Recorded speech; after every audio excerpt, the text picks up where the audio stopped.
Let's have a bit of fun till I downfall. My love, if you feel like I do right now, don't say you're on the run to the other side, my love.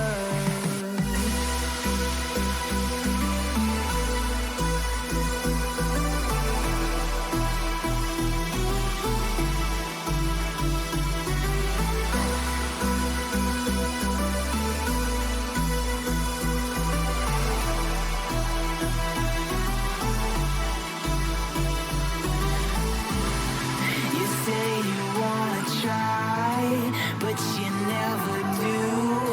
Sugar, there's a reason why we lose. You say you wanna cry, but you never do. Sugar, there's a reason why we lose.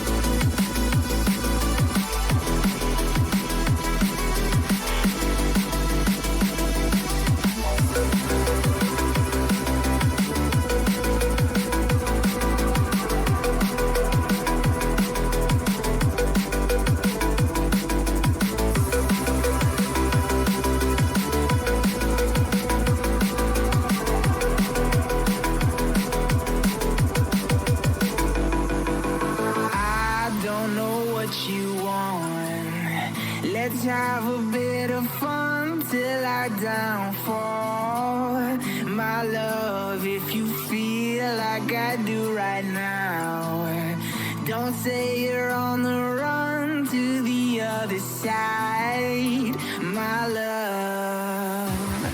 You say you wanna try, but you never do. Sugar, there's a reason why we lose.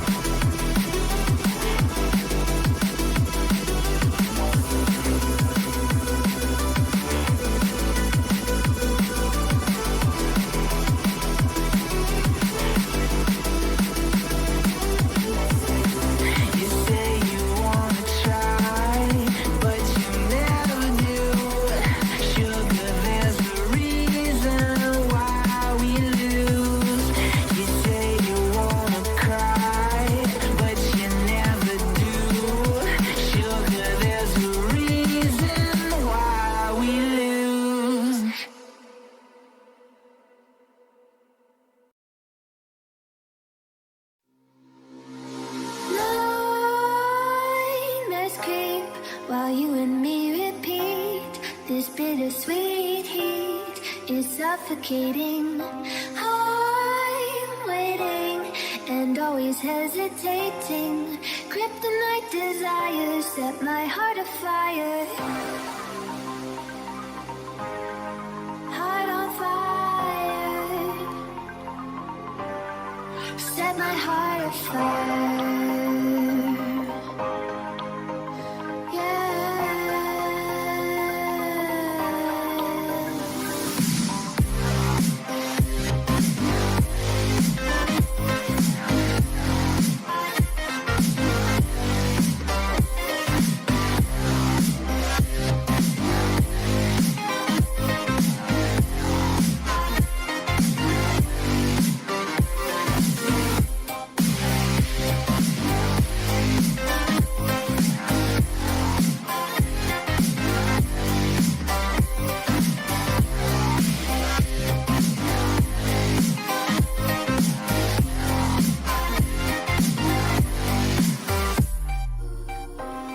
With crimson secrets and forbidden bliss, can't stay still, don't stop that thrill. My bones crave your skin, temptation within, mistakes ignite the silence. Nightmares creep while you and me repeat this bittersweet heat is suffocating. I'm waiting and always hesitating. Kryptonite desires set my heart afire. Heart on fire. Set my heart afire.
What is up, ladies and gentlemen? Welcome back to Legends Esports. Tonight, we have Week 9 of our LAS Draft League. Tonight, starting off, we have the Phantoms taking on the Lions. And right after that, we have the Outlaws versus the Bandits. Stream game we see quite often, apparently. We got the Battle of the Criminal Organizations going on after this. Anyways, guys, tonight on the caster bench, I am joined by Ayanami Ray once again. These teams are locked and loaded, ready for draft, so I'm going to send it over to Pick and Ban. How are you doing, Ray? I am doing fantastic. I am really excited for tonight, mostly for the Outlaws Bandits game, because it's gonna be so great to see the two Cowboys, stand off again, and I really do think that game will come down the draft. But let's see how this draft becomes for the Phantoms Lions. You know, most games seemingly have a lot of impact in the draft itself, but especially some of those close series where, like, if teams are really evenly matched across the lanes, draft phase can be pretty much a win or loss for them, just based on the sheer fact of who gets the winning lanes. Right away, Ezreal is being banned for the Phantoms. They're really afraid of Destiny's Ezreal, which is something to behold, and the Lions do ban Teemo. Understandable ban there. Did they lose a ban for eSub? Oh yeah, they lost a ban. They have an eSub. They have Lexar subbing in the top lane.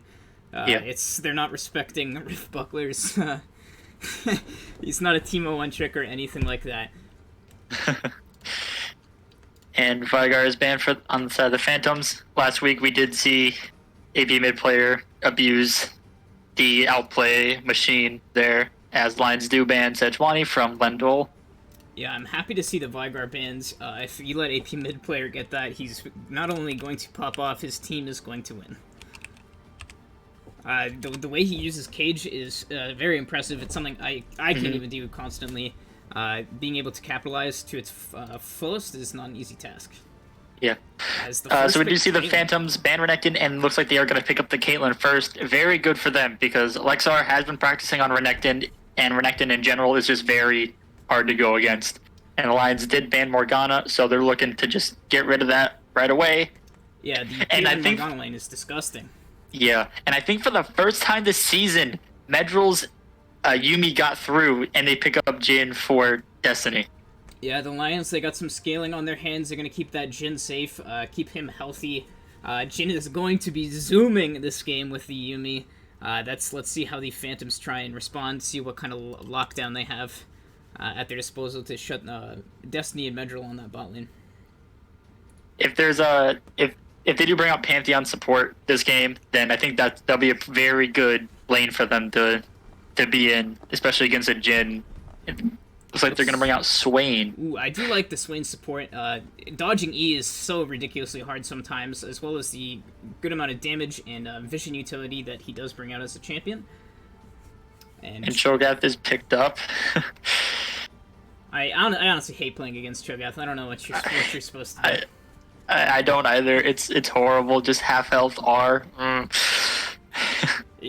second you think you're fine. I guess that is a pretty good response to that. Camille, probably the most broken top laner in the game since the Shen nerfs. A nightmare to deal with in the side lanes. Lots of scaling as well. So Cho'Gath, the longer this game goes on, the harder time they are going to have. Looks like now they were really looking to ban out Lindor, because they did ban the Xin Zhao. I have looked at his match history, Lindor's, and I saw him play a lot as Xin Zhao, so he's looking like he really does want that. How come every time there's an enemy Xin Zhao, he's like 11-1, and every time I have Xin Zhao, he's like 1-5? Yeah, it's hard. Phantoms did ban Orianna. Lions, I think the Darius was just a throwaway ban because of the E-sub. Yeah, I'm not entirely sure. Maybe King Jik plays it. Maybe it's something that Lexar doesn't want to have to deal with in that top lane. That's definitely a difficult matchup for Camille. It is playable, but smart of them just to get rid of it. All right, and Nvidia is picked up for the Lions as the Phantoms did ban Olaf. Any Froggen fans in the chat? I've been waiting all split to see AP mid players Anivia, so I'm excited we're finally going to get to see that. Yeah, it was always the first thing banned. It was so great because every single time they go, okay, they afraid. I hate Anivia's passive with a burning passion. I don't know how you play against it. It seems so hard to punish. Let's see how AP mid player decides to navigate this, as it looks like they're going to lock in the Victor, just kind of poke it out from range. Right now, the Phantoms looking like they have a very strong poke comp, not team fight comp. I think if the Cho'Gath does get big enough and if Swain uses his ultimates correctly, then that will be a very easy fight for them because of how squishy the Lions do look right now. But specifically not the Camille, just because now instead of Conqueror is out of the meta for her, she takes Grasp of the Undying. So, definitely a good point. The Phantoms have such a strong front-to-back team comp right now, it could be really hard for the Lions to just engage in a straight-up 5v5 against that composition. Yeah, I wonder how they're going to counterpick jungle because the Phantoms did pick up Set. That is, like, along with the rest of the Phantoms team, that's going to be very hard to try and get through. Even with the Anivia, even with the Yuumi on the Camille in the late game, it's hard to just get through that because Swain has so much CC and tank. Oh, and Cho'Gath I was hoping for it. All right, do we get a replay on the Vor Daddy Kha'Zix from last week? I said on the analyst desk, if you don't ban Kha'Zix from Vor Daddy, he's gonna pick it and he's gonna pop off. Let's see how true those words ring as it's locked in. They saved the counter pick for him. Let's see how it gets used. I am really hoping for the Phantoms to win this game, just so that at least then they would have some shred of hope and hopefully getting further in the playoffs than they would. Yeah, the Phantoms and the Outlaws tied right now for last place. So this week is pretty huge for them, as the last week before playoffs. Whoever can pick up those crucial wins will be the ones making it in. Ooh, actually, playoffs is going to be a very tough time for a lot of teams because you never know what could happen. You never know what could happen in a normal season game, but people look at the playoffs as if an actual life or death situation, which is a very good mentality to have, in my opinion. Yeah, the best of ones play out a lot differently than those best of 3 series. Anything can happen in those best of 3s. Even if you lose the first game, you can all of a sudden take 2 losses in a row, and you're no longer moving on. You're the one eliminated. So I'm still curious why the Darius was banned. I'm pretty sure on Pentakill you can do a no ban, but they banned Timo for their E-sub ban. I guess it was just to keep Camille safe. Okay. Something I didn't want to play because Cho'Gath mid, Cho'Gath jungle, Cho'Gath support even, just you never know. I'm curious to see if it'll just be the full tank beefy boy Cho'Gath, or we'll see the very spicy, very elusive AP Cho'Gath, the one-shotting machine. I'm thinking it's gonna be a glacial augment hybrid tank Cho'Gath. Yeah, that's the one we see typically, but I'm personally a fan of just the AP monster. Because you still have like 4,000 health because of your ultimate passive, and why would a tank not be able to one-shot you? Yeah, well, not like tank meta is still around or anything, But just wait until those item rebuffs coming in the new season. That's going to be so hard to get used to, calling out. I'm not looking forward to being a noob again. Yeah. I played on the PvE, just not a lot you can really do against some of the new items. Yeah, it seems especially in jungle. It seems like whoever gets that legendary item first is just going to take control and bully the other person the rest of the game. Yeah, especially on Mordekaiser. Ooh, I found that it's so easy. I'm assuming Mordekaiser gets the permafrost or whatever it's called. That would be pretty disgusting. Yeah, it is disgusting. Like, not even looking up builds, like just reading the items out loud, you just think, "Oh, this sounds good." And you're like, "Wait, how is this allowed? Why are they?" yeah.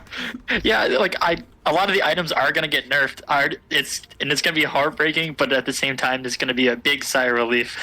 Oh yeah, some of them are just gonna be too strong on certain champions. I don't think Riot's. I don't know. There's too many items and too many champions to have it in balance when it comes out. So coming into the second half of the draft, our predictions were correct. Set jungle, kind of expected that with the Cho'Gath, but yeah, it is to be expected. I got my eyes on Vordaddy this game. I'm curious what he can see. He has a whole lot of CC in frontline to be able to chew through, but if you can find the right opportunity or even the right flank and get onto that back line of Phantoms, he's going to kill their damage before they can even contribute anything, and the rest of them will just drop like flies. I'm still excited to see what Lexar is going to bring to the table on the Camille. We haven't seen Camille a lot in the draft so far this season, or split. Yeah, come to think of it, I don't think we probably have once, but not that I remember. Anyways, guys, the poll is up. You guys can vote in chat who you think you'll win. Who are you giving your vote to, Ray?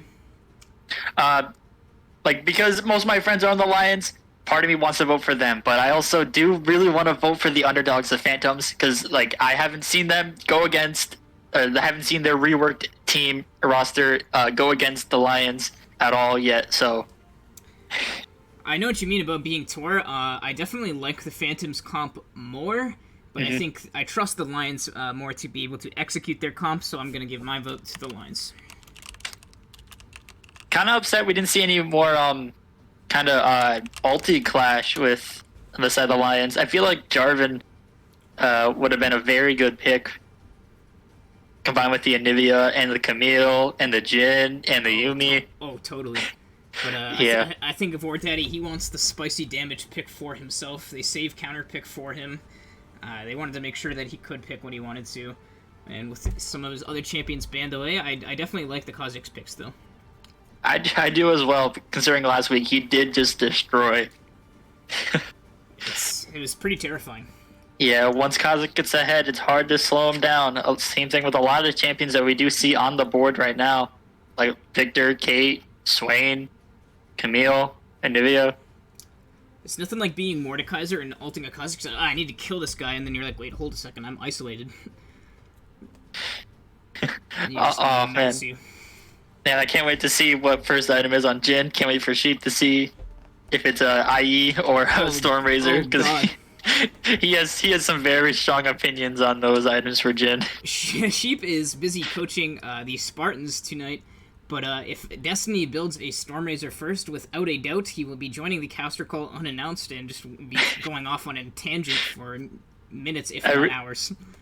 Man, I hope he does, because that would be funny. We'd just be sitting here, like the moment I say, oh look, there's a Stormrazor on Jin first item, you just hear, what up? And he just goes, man, just playing the Jin, it's so bad, oh, what are you doing?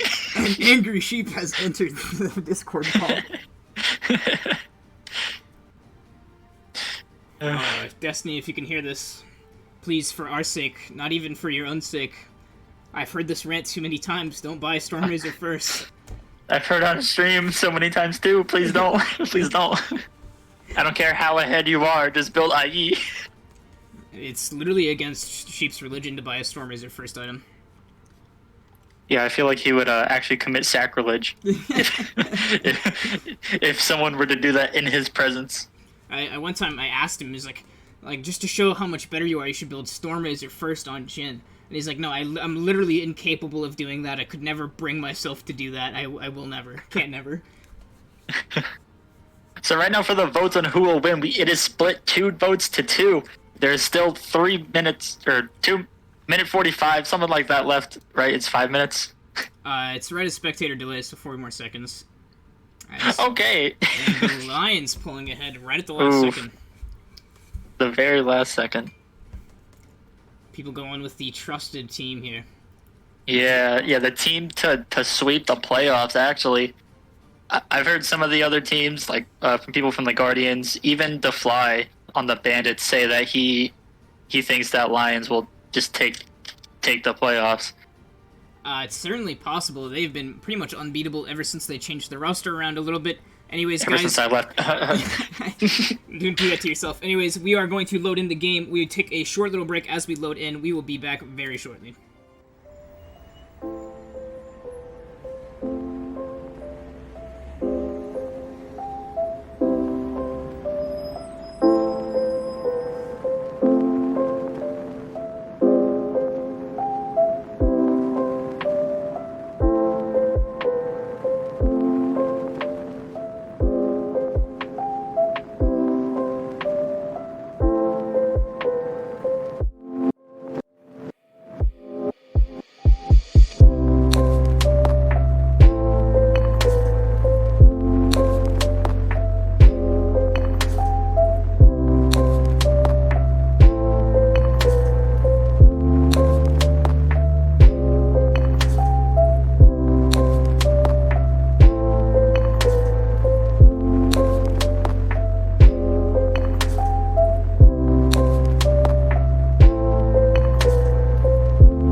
right, ladies and gentlemen, welcome back. We are loaded in and on our way here. We got the Lions and the Phantoms here.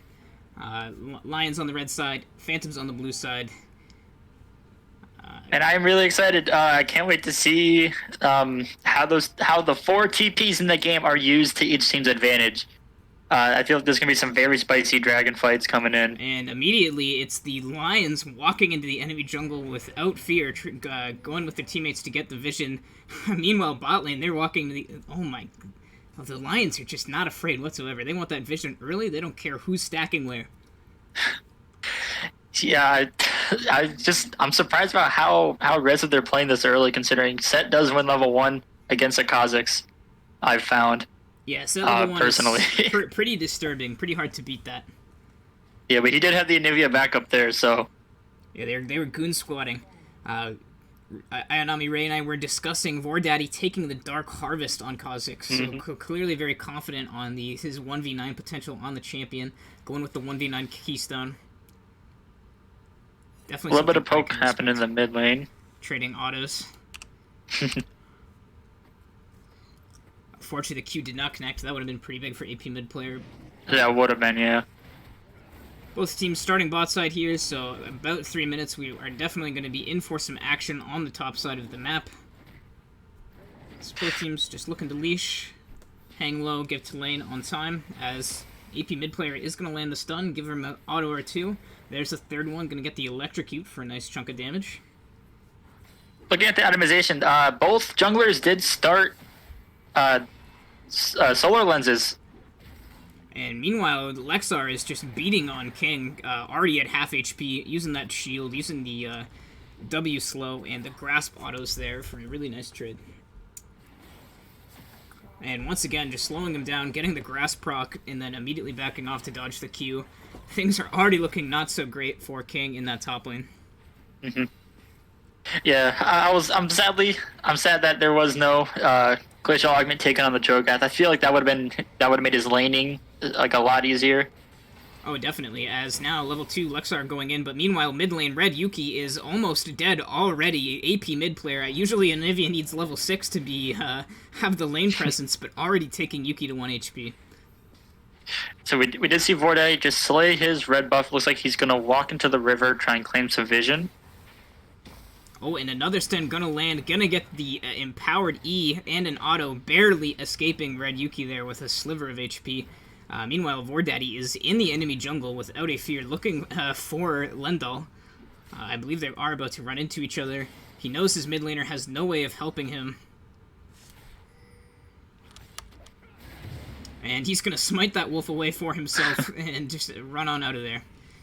Red Yuki looking for the teleport, but now Vordaddy and AP mid player are here to collapse. What is Lendal doing? First blood immediately given over to AP mid player. A nice invade by the Lions. And Kazakhs take a Dark Harvest stack off of that, so you already know he's off and running. Hard to stop that. Now, Vordaddy did DM me saying that he was going to kill the jungler at their second buff, and that is exactly what he did. So massive respect to Vordaddy for not only the confidence and the skill, but the foresight and able to execute his game plan. And meanwhile, top lane King still getting bullied by this Camille. Yeah, there's a lot of poke going on all around the map. You do see the Swain trying to hit those E's, trying to take out the Jhin early to get the Kate even further ahead than that one farm. And Anivia just constantly with those double buffs bullying. A little bit of trading going on into bot lane, but the Caitlyn Swain lane obviously going to be a little stronger early game. And now it's Kingjik getting flashed on after being slowed. That's a solo kill for Lexar. Oh, that was very good use of the flash for Lexar. He did know that the Cho'Gath did not have his up, so that was just a free kill under the tower. I'm expecting the Cho'Gath to TV back to lanes, that way he doesn't miss that much farm. Yeah, but he is down 10. Calculating his damage well, able to time that Q right. He got the true damage Q to finish him off there. Well played to Lexar. Things are looking pretty grim already for the Phantoms here. But Kingjik sees a window of opportunity, looking for a trade. Lexar getting pretty low, but still not afraid of King whatsoever. Man, King after just getting a control word and a cloth armor, he's just not afraid anymore. It's kind of cheeky to try and just force the Camille out of lane, which he was able to do. But Lexar, he's already got the Sheen. It's only 5 minutes into the game. King is going to be a very sad camper up in that top lane. Vordaddy looking to see if he can get into this mid lane. But nice positioning by Red Yuki. Oh, the wall is going to force him into the stun. There's the empowered E, but able to trade back a nice amount of health there. Red Yuki is low on mana. The rest mana. of the Phantoms are here to collapse on the Lions. The exhaust is going to be used by Brecci, but Vordaddy able just to leap on out of there to safety. He's going to take that all day. A nice E-W combo by Camille, able to sidestep the Cho'Gath knockup. There's the Qs, there's the empowered Q with the grasp, and King already back to being bullied. Yeah, we do see the Cloud Drake up, and the only team that has true vision on it is the side of the Phantoms with that one yellow ward just over the wall. Oh, but meanwhile, Red Yuki is just dead. The double buffs. If Anivia hits 6, you need to be afraid. Nice usage of the wall to force into the stun. If that happens when you're that healthy, you're pretty much dead. And AP mid player just loves those champions that can just deny movement. You see with the Vigar cage. Oh god, but now Lexar taking a fat trade and going to fall to Lexar's Camille once again. Toothpick legs reign supreme. The Toothpick Legs is king of this top lane, let alone the namesake in King's name.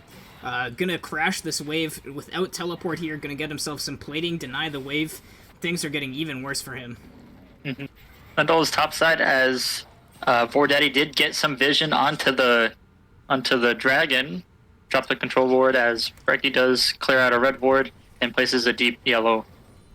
Vordaddy definitely going to be looking to do this dragon. It is going to be a little difficult as a Caitlyn Swain's pretty much always going to have lane priority against any kind of Yuumi lane. But if they can get off a successful gank or a mid roam, they going to be able to pick up that dragon whenever they'd like. Some very good positioning from the Lions so far in this game. Just they've been perfect. AP mid player did save his jungler from just getting that CC comboed from the entire team of the Phantoms. Yeah, and that was a nice rotation early to get AP mid player, but once again, King is being heavily traded on. Unfortunately, the Q is going to land on a minion, but it doesn't even matter. King still being taken to 1/3 HP. And Cho'Gath is level 6, so Camille knows that she can't just continue to try and bully. That's going to be a nice route here for Brecci, a nice amount of poke onto Destiny, but the thing about a Yuumi is they don't really care. They're going to take that all day, and within a matter of seconds, they're going to be full HP again. Looking back at the itemization, the Victor does have 2 Doran's Rings and Boots, as AP mid player does poke him out a little more with the wall and ulti. Oh, but Lexar ulting in, doesn't want to tower dive. He knows Cho'Gath has ultimate, actually doesn't have ultimate anymore. Vordaddy, meanwhile, starting up the dragon, but going to be forced away from the bot priority, but AP mid player is here to rotate. Brave Carcass flashing away, but that's the 4th shot for for SRC Destiny. Meanwhile, Lexar just solo killing Kingjuk in the top lane, and now it's Brecci next to fall. That's going over to SRC Meddrill, and that'll be first dragon for the Lions. I have no words. I feel like already the game's over. The gold lead is too far ahead now. They're down a Cloud Drag on a Camille, Anivia, Jhin, Yuumi. That's already hard to beat. And the next drag up is going to be Infernal, so it might be an Ocean drag. It's 4K at 9 minutes. That is an absolutely disgusting gold lead. As far as scaling options, I can't even say that the Phantoms really have a chance because across the board, the Lions not only outscale in some areas, but at the very least are matching the scaling that the Phantoms do have. I'm gonna keep saying it, the positioning is just so good right now. And looking back at the items, Cho'Gath does have 3 cloth armors. Kind of a questionable move there, but I guess he just wants to try and keep himself alive during the laning phase, which is hard to do because Camille does have that Sheen, a Ruby Crystal, and a Tiamat. Not to mention the true damage Q. I'm assuming King just didn't have enough. The stun is going to land on AP mid player. He doesn't care. Gonna throw that wall up. There's the ultimate. The stun is going to connect. Just gonna keep on harassing with auto attacks. Not able to get the empowered E. There's more auto attacks. And Red Yucky just being bullied here. The knockup is going to land. There's the silence, but it doesn't matter. Lexar not even taking damage. Gonna slow up Kingjuk a little bit more. Not able to get the second Q, but King already at half HP again. Yeah, we do see Vordaddy taking the Rift Herald as of now, as Lindell does walk up. Vordaddy does have the entire jungle item above him. That is insane. The jungle is running into each other here, but Lendl just kind of looks like he wants the crab. Gonna smite that one away. There is the ultimate used by Vordaddy. He's gonna wait a little bit longer for his team to be able to rotate. There is the chilling smite. There is the taste of fear. Kingjik at 1 HP, but AP mid player with the stun gonna pick that one up. Here's Lexar to finish off Lendl. It's 10-0. Still 4K. That's Rift Herald for the Alliance. That Rift Herald going down this early is not very good. I feel like they're going to try and drop a mid just to open that up and get some plates. That would be the ideal play. If not, then top lane would definitely just be good to just open and just have the Camille just roam around everywhere. Yeah, AP mid player, the Anivia has such powerful wave clear. Already got that tower down to about 2 plates, so they can pretty much take that down with the Rift Herald. So that would be a very smart utilization of the Rift Herald. It's a lot of levels on the side of the Alliance. We see here Vordaddy same level as Lendl on the set. But meanwhile, top lane, Kingjik is being dove by Vordaddy and Lexar, and he is going to fall once again. 0-5 to Lexar's 5-0.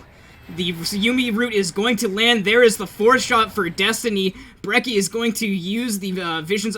wait, no, it's not called that. His ultimate, not able to do much. As all lanes are just dominating from the lines.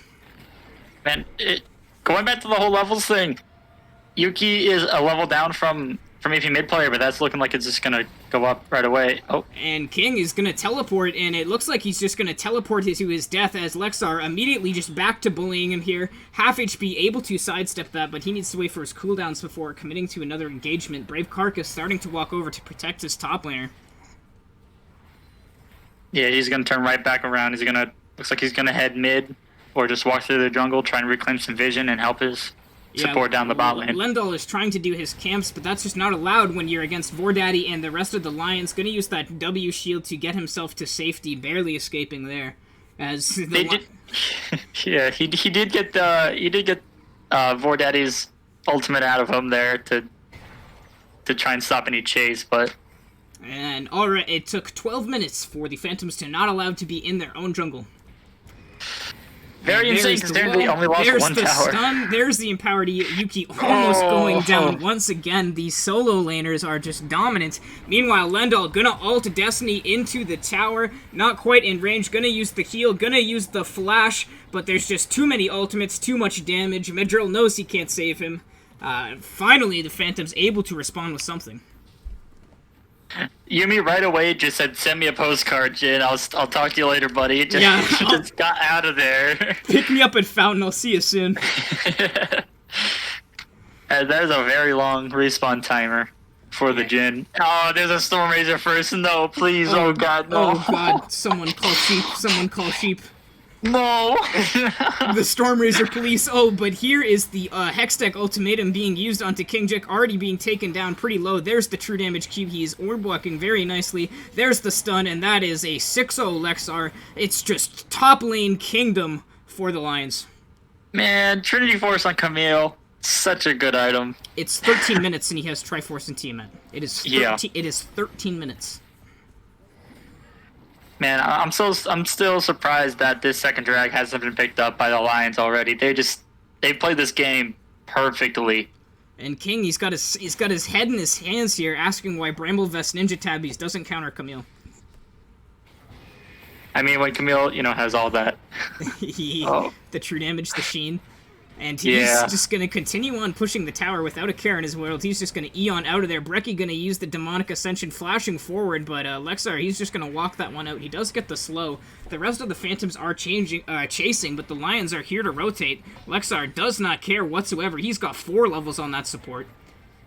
And it's looking like this first bot tower might fall in this next wave as Vordaddy is going to rotate onto the drag and start that up. But little does he know, Lendl is nearby, so he may try and go for a steal. He does have the Hex Flash up. Does not have the Showstopper, though. AP mid player liked that blue butch so much he's just going to grab another one here.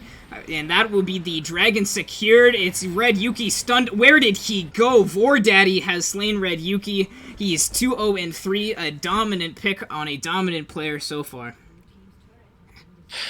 Yeah, he has 5 Dark Harvest stacks at 15 minutes. A little low for where this Kazik would want to be, but the rest of his team is just doing so good, so it's not really that much of a concern for him. I guess it's just really not Vordaddy's fault that his team can't stop solo killing. Mm-hmm. Especially this Camille 6-0. Oh. And like the Lions, they can just keep pushing these lanes without a care for the world. They're just solo pushing tier 2s. AP mid player might pay for this. It's sort of 3-on-1. Swain gonna land the root, but he's gonna flash out of the knockup and walk to safety. That was a really good wall because Chargath would have just walked up. Just if AP mid player did get hit by the knockup, then that just would have been a guaranteed death. But now it's Brecky ticking extremely low. There is the wall. There is the E going to get that kill, but AP mid player in a little bit of trouble here, but he still has his egg. Just gonna sit and wait this one out here as his team is now here to protect him. And there's a lot of shutdown gold on the side of the Lions. Just Yuki forced insane a amount. flash. And I mean, look, they don't care. They're just keep pressuring the Phantoms. They're gonna keep trying to take the turrets. They don't care if they don't have their team here. They're just gonna keep pushing. Man, is it too late to change my vote? It's about as late as the Phantom's chance of winning this game. As there's the E. What is that burst from Camille and flashing out of the stun Lexar on this Camille? Oh my god. Camille's too strong, man. Can't do anything against it, especially with the Merc Treads now. No CC is good enough for. As there's Lendl taking to about a little bit of sliver of HP there. As AP mid player and the rest of the lines here are just absolutely dominating. Ooh, that is a good route onto AP mid player, but he is able to walk that one out. Is going to be rooted by the Cupcake, but Lexar doesn't care, just gonna nuke Lendl with the true damage. He also did tank Brave Carcass's ultimate to try and secure that Anivia as well. And now going back in once again, going to find another kill, not quite, as Brave Carcass forced to flash good, but there's Vordaddy, who's just gonna E over the wall and finish off that kill. There is the damage, there is Camille once again, 10-0 now for Lexar on the Camille, Vordaddy 3-0, AP mid player 4-0, and bot lane's not necessarily losing either. Man, that is just insane. Camille's Camille, can't do anything about it at this point. They are up 13k at 17 minutes. And goodbye, Brecky. See, Brecky made a mistake there. He tried to breathe against the lines. That's not allowed. Yeah. There's nothing really much they can do against this Anivia now, considering, there's the almost finished, fully charged Archangel Staff. There's the Rod of Ages at 6 stacks. Looking like there's going to be... I would hope to see a Leandries come up on the Anivia, because that'll come in handy. Once again, King almost getting one shot. He's got a nice collection of armor items there, but now he's just going to get bullied by AP mid players Anivia. And that'll be the stun onto Brave Carcass, who also almost gets one shot. It's only a matter of time until the Ice Bird just says, "Alright, you're dead." Just one-shot stuns. If AP mid player is looking at you, you're probably not safe. Probably not, no. Meanwhile, Destiny and Midrill are just having a really nice low-key bot lane, pushing, getting all the CS that they want to, as their team just is dominating and killing the enemy team 400 times over.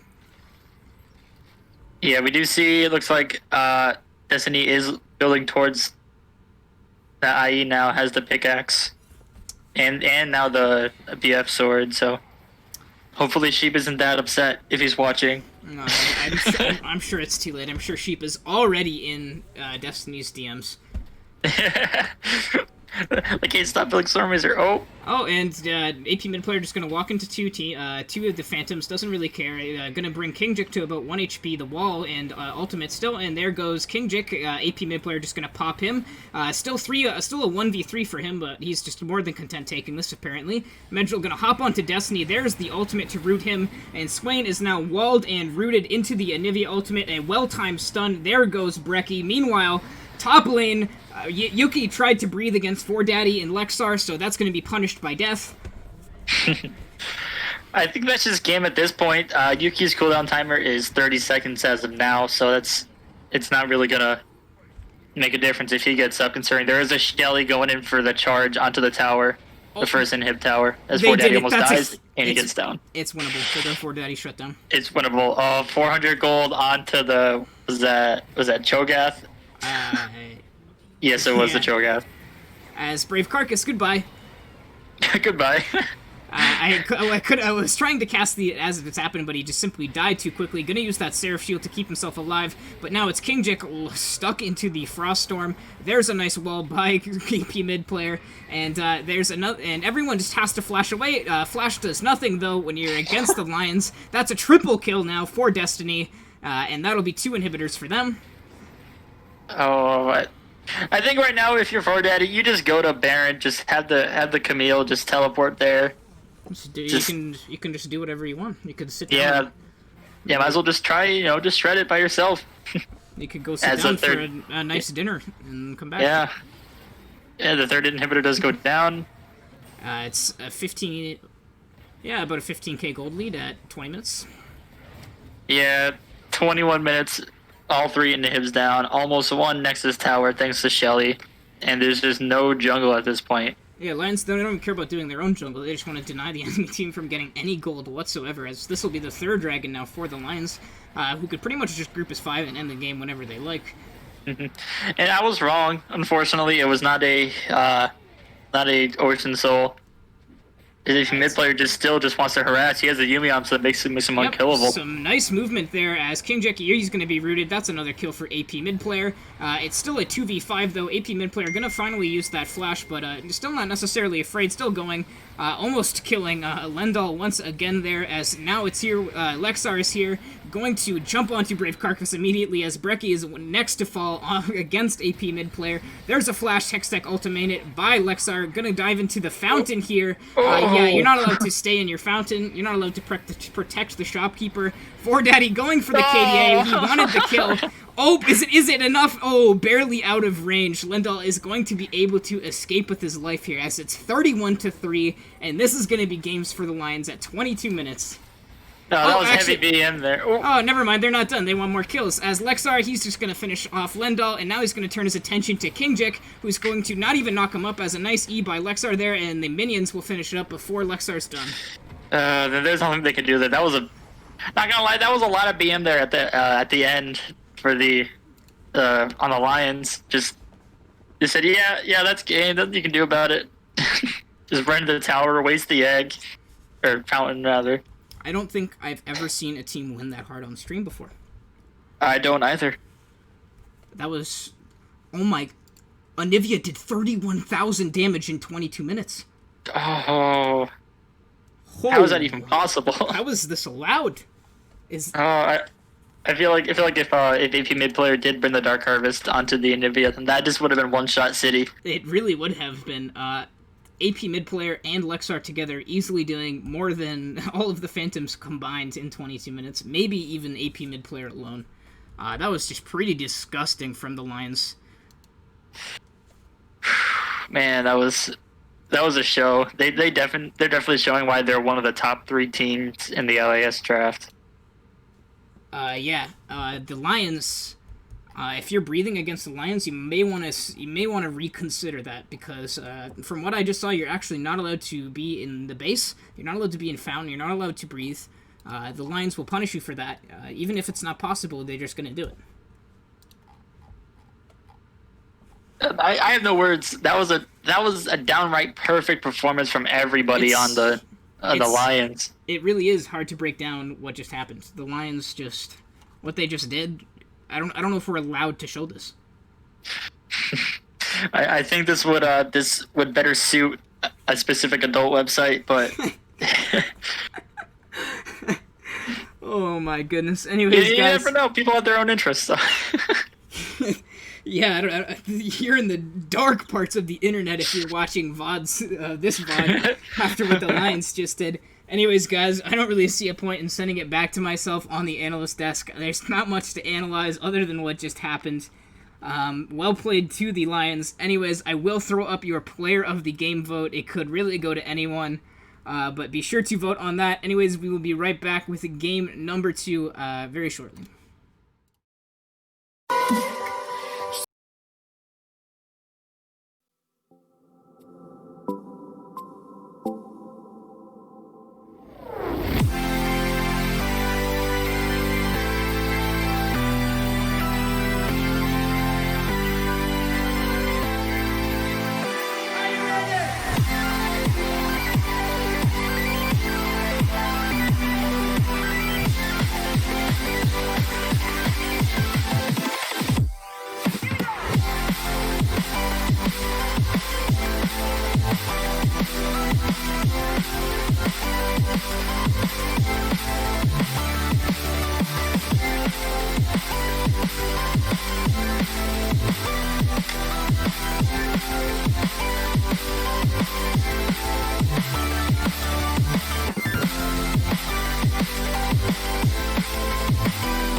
my heart, it's beating. Oh, my body's breathing. It's just you and me. Yeah, my heart, it's beating. Oh, my body's breathing. It's just you and me. I'm so caught in this, we're so lost deep in it, can't stop. I'm forever the one you call. Let's free fall. I'm so caught in this, we're so lost deep in it, can't stop. I'm forever the one you call.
I fucked up, woke up in your bed again. Showed up like it's love, but it's never been enough.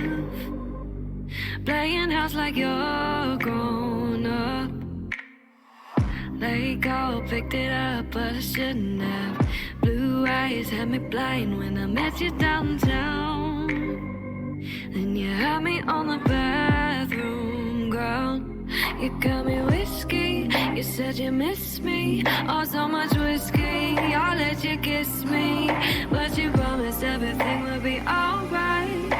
Cause it's worth the trouble for just one more night now. My head's turning and I feel so low. My stomach's turning when we get too close. Don't know what to play, a hangover or the heartache. No, I'm leaving, baby, say goodbye. But we got a morning, maybe one more time. Top of the mistakes, the hangover and the heartache.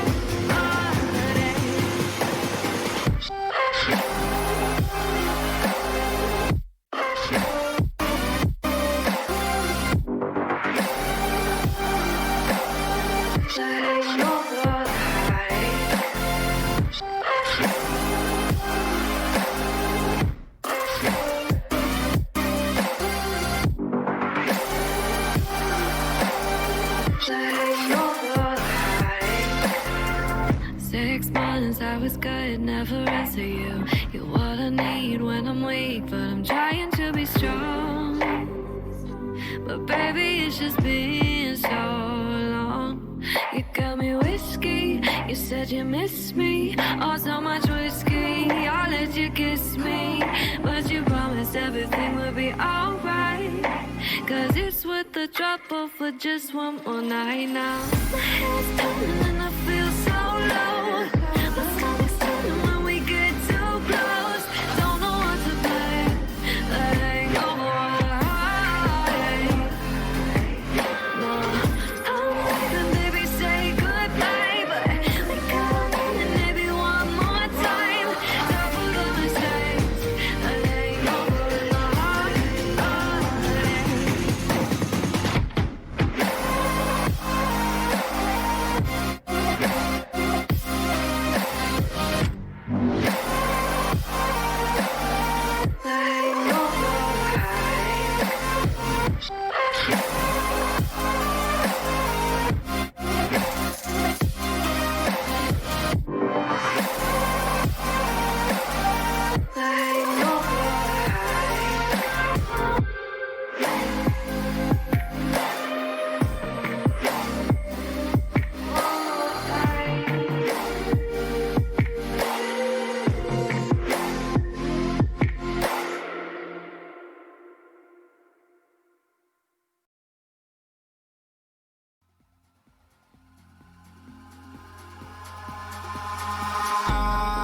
Eyes in the sky, gazing far into the night. I raise my hand to the fire, but it's no use, cause you can't stop it from shining through. It's true, baby, let the light shine through. If you believe it's true, baby, won't you let the light shine through for you.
into the night. I raise my hand to the fire, but it's no use. Alrighty, welcome back to the Analyst Desk, ladies and gentlemen. Sorry for the delay. The Outlaws were just finishing up their game one. Meanwhile, we just got out of an absolute stomp from the Lions, and Vordaddy in particular, our player of the game that game.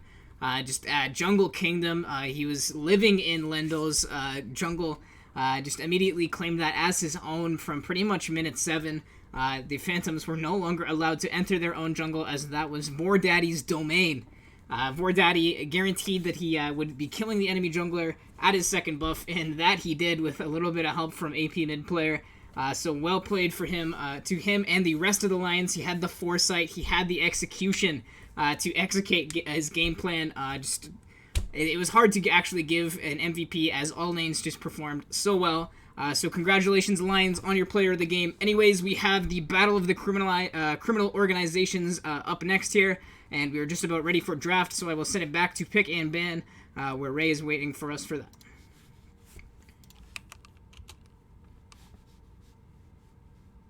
Okay. I'll take that as a cue. You got cut off. We have the Desperado Showdown coming into this game too tonight. The Outlaws and the Bandits. The Outlaws have banned the Twitch, so they do not want the Fly playing that. I have seen him play it earlier when a lot of us were just chilling in one of the lobbies in the Discord server. And it was something to behold, definitely. The Bandits did take away Given's Amumu, which is very respectable because I love playing Amumu as well. I mean, that's my signature lock-in whenever I'm autofill jungle. I don't have to go when I'm playing autofill jungle. I'm just locking in the Amumu. Outlaws banned to Fly's Misfortune as well. Another respectable ban there. Clearly a bot-focused draft plan coming out here from the Outlaws. They don't want Deathly on a comfort pick, and I can't say I blame them, as he's been just pretty dominant from week to week. Definitely someone that they need to look out for. And I don't know what was really going on in that chat. Just a lot of weird things were going on. Don't ask, don't tell. Bandits did ban first time Sona's Malzahar. Another respectable ban. Mostly because Malzahar just has the, oh, you want to move? Too bad. he's got the Lions button. And we do see the Yasuo ban from Oath on the side of the Outlaws. As it just kind of seems like everyone taking out each other's pocket picks. No one wants to play against the enemy team's comfort picks, what they like to play. Their solo queue stars. I can't say I blame them either, but I do see Oath Xerath getting through, so I hope we get to see that, as it's been spicy every time it does get through. Mm-hmm. Yeah, his playstyle reminds me a lot of Solarin's. Just focus heavy on just engaging and pretty much just engaging. We're supposed to give Overcomer a special shout out for subbing. He's been great every time he does play, especially proficient on those CC lockdown tank supports, able to not only protect his ADC, but start snowballing advantages in those bot lanes that they just carry out through the mid game and late game to close out these games pretty early with the advantages they are able to build up. There's your shout out, buddy. Yeah, he does do a really good job. He definitely does play a big part in the Bandits team. Oh my god, the insta-lock Samira with the Leona. The Bandits are going in this game. Wait, isn't Samira a pirate? I thought this was a Battle of Outlaws, or a Battle of Cowboys. True enough. Well, criminal nonetheless, as Samira will be locked in with her best, lane partner in Leona, just able to perma CC with the additional knockup Samira can provide. I'm glad. Go ahead. Like, I'm very glad it wasn't a Pantheon, because that just would have spelled disaster no matter what team you were up against.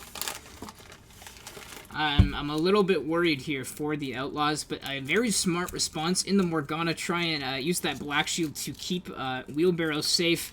My fellow color caster, my Valorant caster. I'm a little bit worried for him here, but I'm a little bit less worried with the Morgana lock-in. Mm-hmm. we do see the Echo. I do expect that to be an Echo jungle. I have seen that pop up a lot more, not just in like any particular competitive type play, just in normal draft games. It's just been a very good asset for a lot of teams that aren't very like against teams that aren't very tanky. So I feel like if the Echo can get ahead, then the Samira won't really do anything to him. Very true, as they are going with the perma never move, perma don't play the game bot lane in response to the Samira Leona. A nice combination from the Outlaws, but I gotta give the advantage to the Samira Leona Bandits, as the snowball potential in that lane is just incredible. So much snowball. It's insane. Like, you'd think it was already winter. I see what you did there. That was well played. Thank you. And for our second player of the game, it goes to Ayanami Ray for a nice pun. Yeah, thank you. At least I got one. A little bit of a self-burn there, as the first phase is about to conclude. What do the bandits do? Please tell me they pick up the shed. Ooh. Ooh, they're looking for just like an all-around, just if one person's in trouble, we all go. Yeah, they're not. They are protecting the Samira with their entire comp. If they're even able to Camille, if that's even possible with this kind of composition already, just with 3 picks. Outlaws, you need to do something with burst. You need something with lockdown. You need lots of CC. You can't let Samira ult 4 times in a team fight, or else you're literally not going to play the game. If I was in their call right now, I'd be like, "Bam, Nautilus jungle, do it." Honestly, just not a terrible idea. Yeah, but like it still can be terrible though. I mean, as long as you build Spellbinder first item. And Darius and Galio will be the next bans. Pretty unsurprising. They're going to ban out these top laners. They blind pick the Shen, so they're going to try and keep him as safe as they can. Take out some of the big lane counters on him. I'm very surprised that there wasn't an Ornn ban for the bandits, because that would have been like if just Trust Me Mate does bring out an Ornn, even like if this game does get to the later end of it, then that will be a much better team fight for them, especially since the Samira. I have to say, I am expecting the Mordekaiser, not only very good into the Shen, but you can isolate that Samira and not let her spin to win on your entire team. So let's see if the Outlaws kind of have the same thinking as I. Taking their time on this last ban. Hecarim. Dream Unforgiven, very proficient on the champion. The pony go burr, and he delete your ADC, so... Pony go burr indeed, but you know what the Viking goes? Rah! As Dream Unforgiven gonna pick himself up the Olaf. A nice utility pick there. Lots of early game potential to snowball these lanes. The Bandits are playing to snowball, but meanwhile, the Outlaws, they want to scale. How many more levels until level 16? I feel like if they got the kill, then they're just gonna go all out, get the Kha'Zix in there as well. Just like certain point of the game, it's just over for them, or for the Bandits anyway. Just because there's the outplay buttons on almost every single champion. Who needs Outlaws lane draft. pressure? Who needs lane pressure when you can just scale to win? Who needs lane priority? But that was a very smart ban on the Outlaws, taking away that Hecarim, because I'm surprised that they didn't pick that up sooner. Because like a Hecarim would have done very well into this comp. That's the risk you have every time you don't pick a whoever, not necessarily just jungle. In your first rotation, they're gonna get banned out. As Lulu will be the last pick. I'm expecting that to go mid.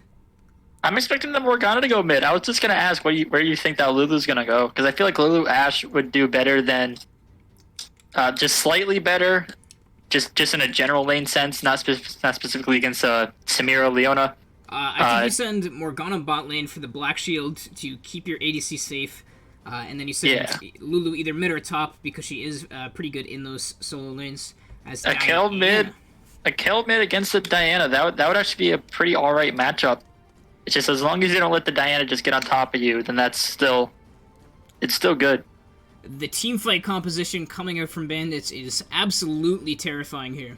If the Outlaws get themselves a little bit behind or aren't careful with their vision or positioning in this mid-game, they are just going to be steamrolled by the Bandits.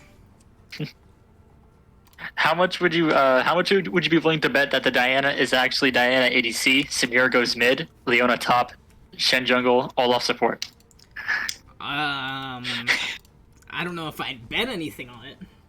I wouldn't either, because that's very unlikely, but it would still be something to behold indeed.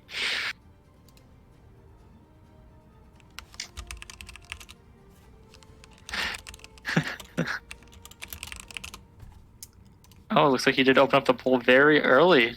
Yes, that was actually my bad. People can still vote anyways, as we do have a delay going into the champ select here, so I will just leave up the Pentakill scene for all of you to get your votes in a little bit early, now that you can see the compositions. I'm personally giving my vote to the Bandits. What about you? You know, with this such a cheese team comp on the side of the Bandits, I still have hope for the Outlaws. I have hope for the underdog every single game, but you never know until we hit that rift. You were pretty close on the last game to being right. Yeah. Yeah, I was pretty close. It was a very close game. I'm surprised that one fight under that mid turret just changed everything. I don't know. Yeah, these CC lockdown from the Bandits, and if the snowball potential with Samira, Olaf, and Diana, I'm not putting any money on the Outlaws, unfortunately. If the game does go long enough, I think the Outlaws have a chance, but unfortunately, I don't see Kill hitting level 16. Even if she does, I think she's going to be too behind gold and just tempo-wise for it to really matter. Yeah, here's my prediction for the Outlaws. So it's going to be a very good game for the mid lane, for this Lulu into the Diana, which is likely what it's going to be. It's going to be a very good game there, but Juma Forgiven on the Olaf is just going to keep trying to get that mid lane ahead, because there's a lot of snowball. Like, you would think it was snowing right now in Antarctica. That's what they are going with. The Bandits locking in the Antarctica composition with the raw snowball power. Gonna look to snowball that bot in mid lane. If they get ahead, it's all but doomed for the Outlaws. But Lulu and Kale, not necessarily the easiest champions to kill, especially when they hit level 6, not before. Also, I would like to mention real quick, if you are following the channel, you do have the opportunity to earn Legends tokens and Gurf Bucks. Gurf Bucks can be used to contribute to get our casting or creative team leader Gurf into a suit. Currently, we are 25% there, and there's 11 days left. Fearless Commander. Yeah, Fearless Commander, indeed. Like, that man actually has no fears. As it's the Outlaws taking an advantage in the polls here. Chat has spoken. I don't know what you're on, chat. I want some of it there. Yeah, you never know. Well, you do have to be careful with the kind of stuff, though. You never know if it's poison laced. But I guess they just believe in the Kale. Ooh, it's looking like it's gonna be a Morgana mid. You were right. You had the better insight. Yeah, I feel like into the Diana, the Morgana would be a little bit better, just because you have that long range stun and that wave clear with the W. Definitely a good point. I think a Lulu can definitely bully a Diana early game, but she is vulnerable to being all in post level 6. And even Olaf being level 3, that's still a scary thing to go against in the mid lane. Because you never know where the Olaf is going to be. I do think the bot lane is a little bit more vulnerable without that black shield, especially against the Samira Leona. Yeah. But still, once Lulu does get level 6, they do get that Lulu ult, so that's still... It's still going to be a very interesting thing to see, because whoever gets level 6 first, I feel like is going to have a much easier time in this lane. Oh, for even sure. If it's just separated by 10 CS, 1 kill even, it's still gonna be different. Because Ashe, not the best carry in the game, but still can, go. Yes. Like, still has that nice engage. Yeah, the Enchanted Crystal Arrow, the I'm not Permafrost. I think I'm misremembering. Whatever it is, Ashe thinks as chat is contributing all kinds of cash. They want to see Gurf in the suit. I have to agree. We are 17k away from Gurf in a suit. Don't you mean 1,700 or 117,000? No, we have raised 83K. Wait, but we're only at 27% though. Oh god, do we need 1 million? What did Griff set it as? Oh no, it's 300,000. It's 300,000. I'm wrong. 300,000. I Okay. thought it was 100,000. Okay, yeah, we just passed 25%. Also, everyone's saying that I'm trolling. I'm not trolling. I'm just here to have a good time. And a good time we had last game, just watching some insane performances from the lines.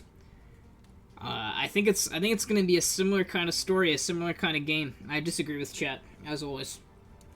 Oh, and Lexar, the top laner from the Lions last game, calling me cute. No, you. Oh, he hit him with the no you. How? Oh my, that was just brutal. Hey man, show no mercy. Looking down these matchups real quick, the Shen is going to bully that Kayle pre-level 6, but once the Kayle hits level 6 for that range advantage, that lane will completely turn around. The Olaf definitely going to be looking to invade the Echo, take advantage of his early game, take advantage of Echo when he doesn't have his oopsie button.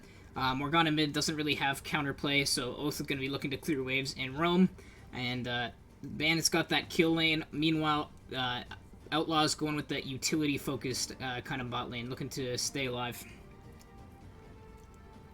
Yeah, one thing I've noticed throughout the entire season, Dream Unforgiven is a phenomenal ganker. Oh yeah, we've seen it countless times. Might be. Yeah, sorry. That might be mostly because of the hack room, but Olaf still has some very good gank potential. The slows from the axes can just run up on people once he gets his ultimate. Just not afraid of the Ashe CC. Like, yeah, Olaf pick was actually so good. Into a Morgana, an Ashe, a Lulu, Echo, and Kayle. It doesn't. Whoever he wants to get on top of, he's getting on top of, and I don't see pretty much any. No one really has the survivability, the sustain, or the tankiness to survive the Olaf. Yeah, it's gonna be very. I'm also interested to see what the Echo's gonna do. I'm wondering if he's gonna provide more lane pressure for his bot and mid. If he does, then that'll be very good. Even if he just goes top once and the Kayle gets a kill onto the Shen, that's still very good for them. Yeah, that's exactly what I would be doing. I would be looking to get Kayle rolling a little bit sooner than later, and then you can kind of spend the rest of your time trying to get yourself ahead, get those objectives, and keep your other lanes safe from these powerful snowball champions the Bandits have for themselves. Mm-hmm. Yeah, because a lot of champions either fall off hard or just skyrocket in their own productivity. On the side of the Outlaws, there's everyone, even if they don't play an enormous part in a lot of the big team fights, they still do a lot, like on their own. The Morgana, she has her own escapability, has her ulti, has the Black Shield, the Q. Ashe is Ashe. Alrighty, sorry to cut you off, but we are loading onto the rifts here. We will be right back as soon as we load in. Oh, you're good.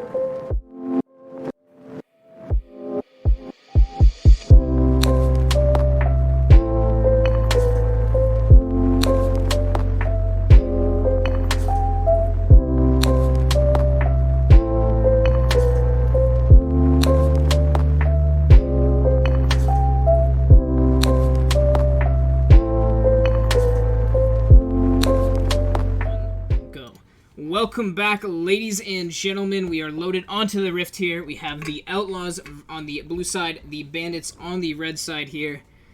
We have a spicy game. Hopefully it's a little bit closer than last game. A little bit more competitive two-sided League of Legends. But you really never know with these teams. Mm-hmm. Interesting to see the Echo to bring Dark Harvest. So he may look to support some lanes a lot more as we do get into a pause. Name a more iconic combo than streamed games and pauses. Looks like there might be a lag issue on one of our players tonight. We loaded in so quickly, I wouldn't be surprised if someone didn't connect. Mm-hmm. I've not seen a Samira in a LAS game. Me neither. So I'm excited to see how that plays out. I'm a little Yeah. surprised to see Kale starting the D ring instead of a corrupting potion. Yeah. Oh, well, I mean, I guess a corrupting potion would be a little troll against a Shen. If I'm Kale, I'm taking any extra HP I can get. Yeah, I suppose. Yeah, you're right. Yeah, From everyone else, we do see some pretty standard starting items. Oath should have gone with the Dark Seal. That would have been extremely alpha mill. I mean, yeah, but like he can't really poke much against the Morgana, so. Yeah, Morgana is just like impossible to kill.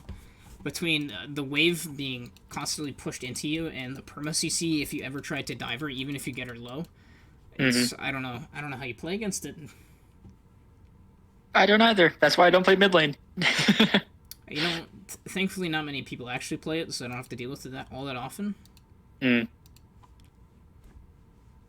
Something upsetting. I've seen a lot more Viger lately. It's AP mid player. He's popularizing it.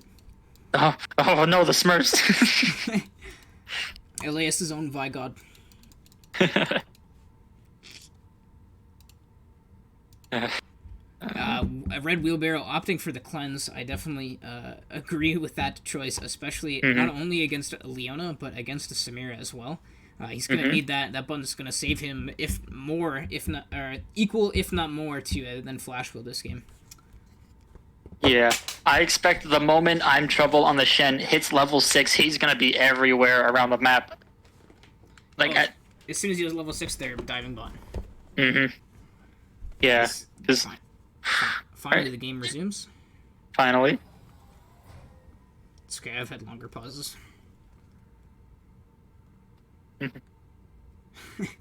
So we do see an awkward 4-point for the Bandits and a pretty standard 5-point for the Outlaws.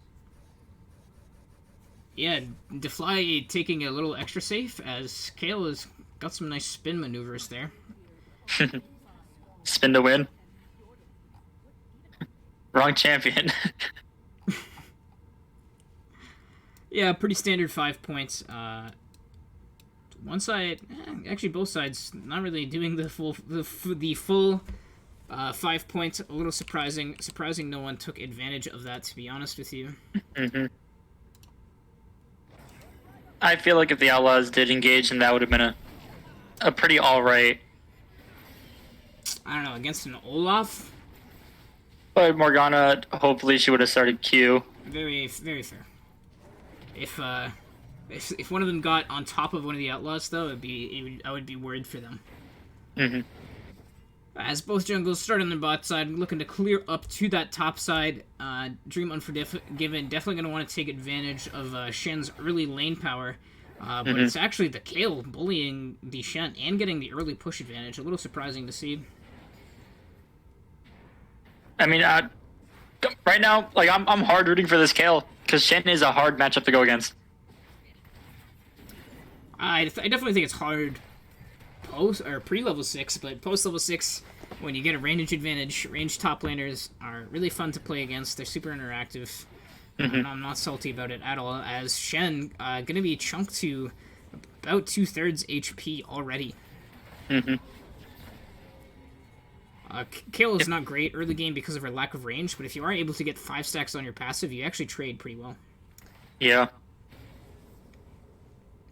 And like on top of that too, it adds to the amount of wave clear, as we do see Diana going for some poke in the mid lane. But first time Sona just going to use that black shield, keep herself safe. Going to take some Q poke as these bot lane from the Outlaws actually able to get that early shove and harass. As soon as they hit level 6 though, the Bandits are definitely going to be looking to engage. So, something that a lot of people tend to forget on Kale, one of her abilities no longer costs any mana. Ooh, as So- taunt gonna go a little bit wide there. That could have been a decent trade for Trouble. Dream Unforgiven gonna secure that top grab for himself. Beats Given to it. Very good job by the Olaf. Oh, and we do see. Oh, and Bind on the first time Morgana. Sona just gonna land the bind and immediately opt to flash. Doesn't want to get slowed down. Doesn't want to risk dying to the Olaf Diana early game. Doesn't want to start the as. It's Overcomer in with the engage. Wed Wheelbarrow gonna use the cleanse and the flash to get himself. Gonna try and slow them out, but that is a huge summoner's advantage for the side of the Bandits, and they just got even more vulnerable to what was already a powerful level 6 Olin. And once again, these junglers are contesting the crab here. And it's Given getting a little bit low. It's the Bandits first to rotate here. Dream Unforgiven has that axe back up at Given with a nice dash there over the wall to keep himself safe. The Outlaws bot lane stepping up to make sure no more funny business happens.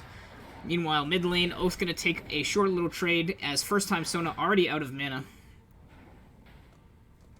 A lot of big trades going in all over the map already. This is the type of game you like to see. Definitely, I see solo kills, or at least no jungle presence kill, both in Oath's future and Defly in Overcomer's future. They're able to use up some of the resources, both without flash. They have an Olaf. Their ability to dive is so strong, especially when they don't have flash. I'm expecting the Bandits are going to be able to punish this. Yeah, Red Robo really taking advantage of that Ash W, just keeping them away. Securing a little bit of farm as well, as we do see Oath go in onto first time Sona. First time Sona gonna pop the Ignite, gonna auto a few more times, but no mana, so not really much they can do about that. Both mid laners completely out of mana, but it looks like Oath is gonna have that wave clear advantage with the passive to get himself a nicer recall. Meanwhile, And that'd be a top lane- Oh, go ahead. Okay. As Shendo's in his haunt. Yep, gonna take a fair amount of HP here, but Kayle not scared to trade back, but that's the empowered Q. That's the flash from I'm Trouble, but Kayle doesn't even flash. Knows she can walk that one out. If I'm Trouble saved his flash for a second later, after he already was gonna get that second auto off, I think that was a kill. Yeah, I feel like if he didn't go on the flash, he could have just waited for his taunt to come back up and just would have gotten a very easy kill. I'm surprised he didn't continue to chase until his taunt was back up, because the impact from that would have just taken out the Kayle. Kayle looking smart to hold her flash here, 20 CS up. Late game champion, by the way, with a massive CS lead already. So the first drag that is up now, we do see the Bandits do have the Edge of the Vision priority on it, as it is a Cloud drag.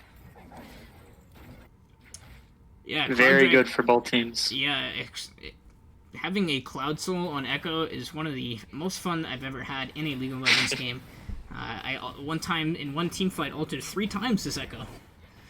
Oh, that's Meanwhile- actually insane. Yes, but Dream Unforgiven gonna secure himself that crab. He had the vision control. He has the lane priority to do so.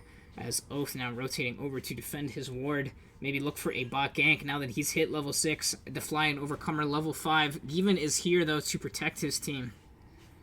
So the Hawkshot will spot out Oath on the rotation. He's just gonna do the walk of shame back to mid. So the Outlaws are actually, they're playing very safe. I say that as Oath does ult onto the Morgana. Directed camera missed that. Apparently directed camera is just really interested in even doing his red buff. Yeah, I'm surprised that Oath does flash in. It does miss the flash Q. That would have been insane for him. No flash. Still has the Ignite. Maybe didn't expect his damage. I feel like Ignite definitely would have killed him earlier. Given walking mid here, but Oath going to take the long way around. The flash coming out from Given, but the Stand United is there to keep Oath safe. Well played to Trouble to have the map awareness to save his mid laner there. Yeah, very good use of the Stand United there. Because if wait, did you even get a Dark Harvest stack off that? He didn't. Oh, he did. He did. Okay, for some reason it would not show up, but that was good though. He got a Dark Harvest stack fairly early, as he is looking to just what seems to be rush the beefier parts of the Runic Echo's jungle item. My god, Kale has a 30 CS lead, now level 6. This lane has completely flipped on its head. I'm Trouble needs to be careful here, or else he'll be poked out and dove with Kale's ultimate up and available. Kale does have the Hextech Revolver and the Cull, so she's looking to definitely just continue this farming lead. Very good. Yeah, get herself a health lead with the poke that the Revolver and Kale's E does offer. Justice still has her teleport as well. Surprising to see teleport still up, especially with the as a Enchanted Crystal Arrow will go a little bit wide, but Oath and Given are here. They are looking to collapse on Given. The ultimate will be used. Given taken really low. That is first blood for Oath. Looks like nothing more will come out from this, but I'm assuming that the bandits are looking to take Drag after that. That'll be a very good choice by them, but it does look like that Olaf is just coming out of the base now, so if he was there, then that drag would have been shredded already. Nice taunt is going to land onto Just Trust Me, Mate. He's going to be taken to about half HP, but immediately now that aggro is dropped, going to turn around, taking a little bit low. There is the ultimate to finish it off, but I'm Trouble, able to trade kills, a 40 CS lead, and a solo kill for Just Trust Me, Mate. Ooh, very good use of the kill. He definitely did not want I'm Trouble catching up at all, as we do see the polymorph going, and Given does get caught up by Oath. Is going to just solo kill the enemy jungler, trying to contest that dragon. Not allowed against the bandits. That will be the Cloud Drake and a solo kill for Oath, but there is the ultimate coming out from Overcomer. The knockup is there. Defly does not quite have the damage. Wheelbarrow still had his cleanse. Defly getting pretty low, needs to use that heal to be able to escape. The Perma CC now onto Overcomer. The teleport is being channeled by I Am Trouble. There is the Wild Growth, but Wheelbarrow is getting insanely low. That's one more dash. That's a kill for Defly. Now under turret, the polymorph has been used. The Ignite and the Tower Shot will be enough, and here is the counter TP coming out from Kale. The taunt will go down and being taken quite low, but Overcomer needs to be careful, but Dream Unforgiven has showed up to the fight. The axes will land, not able to pick them up and find the kills, as it looks like it's just going to be a 1-0 for the bandits. Excuse me as I pass out. 1 for 1. Oof. That was definitely a fight. That was a lot of summoners used. Yeah, that was a very good rotation on the Olaf after securing that Cloud Drag. A nice teleport to Shen to keep his team safe. Just Trust Me also teleporting to make sure it didn't go too poorly. Unfortunately, not able to find anything though. But smart of Given to go top to collect that wave. Sorry. Yeah, that is, considering Kale no longer have the teleport. I feel like if Trust Me Mate had his ultimate there, then that fight would have been just a bloodbath. Oh, absolutely. As the ultimate is going to land on a cleanseless Wheelbarrow. He is breathing, which is not allowed against Samira Leona, going to be absolutely deleted by the bandits. Unfortunate there that Overcomer did take the kill, but extra gold in his pocket. He does have the finished boots. He is looking towards what seems to be the build of Redemption first item. Tainted Red without Polymorph. He needs to be careful. I'm assuming they're just going to dive. The Zenith Blitz will go down. Now, there's the knock-up. The Wild Growth will connect. As the bandits, they're just going to disengage. The Enchanted Crystal Arrow will go a little bit wide. They still have a window if they wish to tower dive, but it's Tainted Red actually positioning very aggressively. Going to take some poke as Given is now the one walking down. Meanwhile, in the mid lane, first time Sona able to land the root, but nothing will actually come of it. And I'm still in...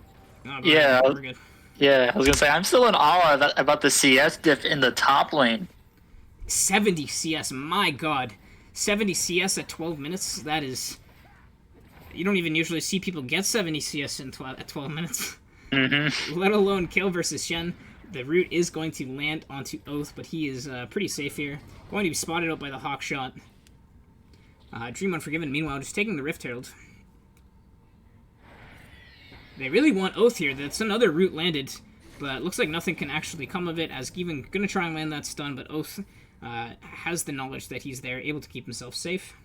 The taunt going a little bit wide onto I'm Trouble. He might be in trouble.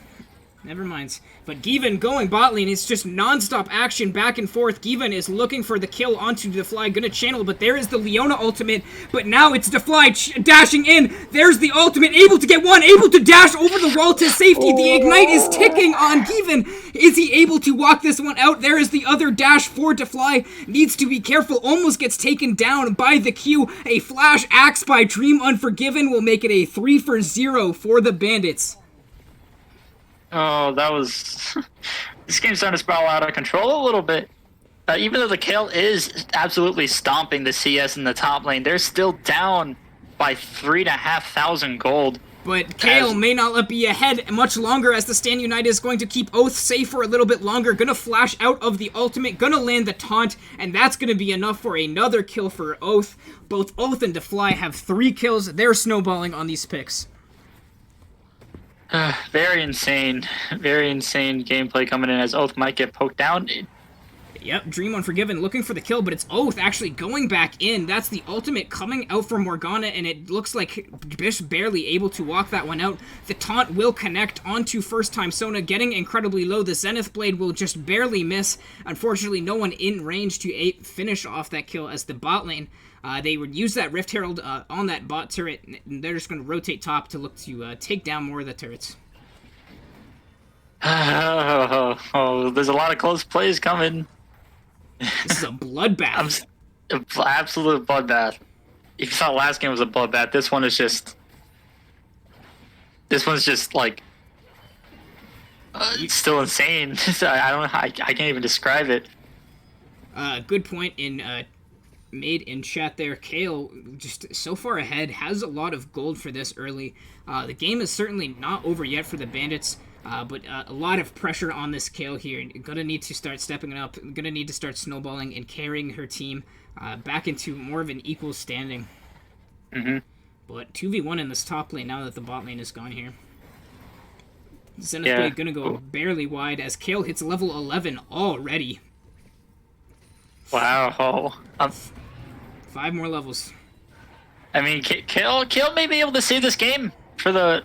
Dream Unforgiven is by himself. That is a really nice steal by Given here, getting taken really low. The instant flash actually able to keep themselves alive from the Dianum ultimate here, but the rest of the Bandits have showed up to the party. What can happen? The ultimate being used by Overcomer, but they are stuck in the pit. A nice route to keep them at bay for the time being, but there's a kill for Given. The 3-man knock-up Wild Growth. Now it's... Overcomer being taken insanely low, but Defly has joined the fight. He is stacking his ultimate. There it is, a shutdown for the likes of Tainted Red, but Defly gets a killing spree onto First Time Sona. The teleport being used by Kale, but immediately taunted by I'm Trouble here. Defly being taken incredibly low. That's a huge shutdown for Given, and Just Trust Me is going to take the kill onto I'm Trouble. Finally, the Outlaws find something. Oh, man, that was a very risky TP for the Kale, but... good thing that Wilbur and I think it was Tainted Red were still around. Oh, Given was there as well. No, it was Given instead of Tainted Red. That was a very good just turnaround onto the Bandits. That's definitely what they needed. They got out with 4 kills for 2 of their own, and the Dragon. That's very big on them. Just an insane steal by Given, able to pick up 2 really fat shutdowns that onto Oath and Defly as well. Things are looking a lot better now for the Outlaws, only 2k down. They've kind of closed that gap by half. Kale is giga scaling. She is big chilling in this top lane. Kale has finished that Cole as well. Has the finished Gunblade and the Berserker Graze. To Shen only having the Tiamat and Jarm's Fist. Yeah, Shen has 40 CS, at risk of being out CS'd by Overcomer at this point. The Proto Belt forward, looking for the Q onto First Time Sona, not able to find it, as Given is hiding in this bush here, seeing if he can find anything, just opting to keep clearing his jungle. Very good call by him. He definitely does not want to waste so much time, even, especially now, since he does have those 2 kills under his belt.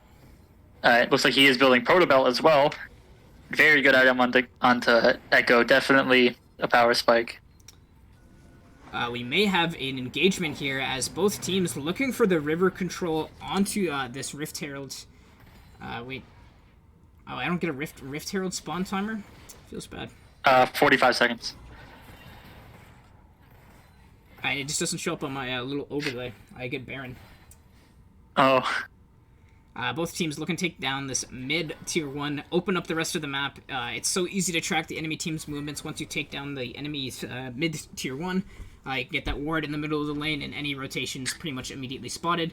Hawkshot going to spot out 3 members from the Bandits. As a slight ARAM going on here, as both teams want to be here for this Rift Herald. Oath spotted out by a ward, but he's looking for some kind of angle to use that ultimate, catch out all of the members of the Bandits. Meanwhile, just trust me, mate, he is farming. He is playing Facebook Farmville like it's 2012 in the spot lane. Better days. 160 CS, almost 10 CS per minute. I believe that's 9 CS per minute. Already Flame Horizoning I'm Trouble at 19 minutes. That is insane, honestly. Like, I did not expect the Kale against a Shen to get that much farm that early. He's up 4k on Shen. Pretty ridiculous.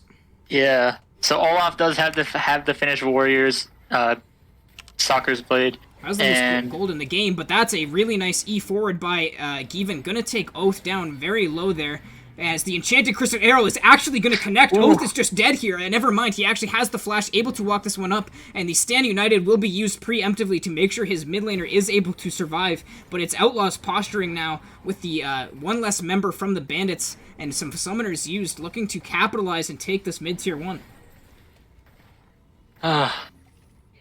Man, I feel like whenever I want to talk about itemization, no team tonight has no chill. I was gonna say Olaf has to finish Soccer's Blade Warrior and is looking to build towards the Death Stance.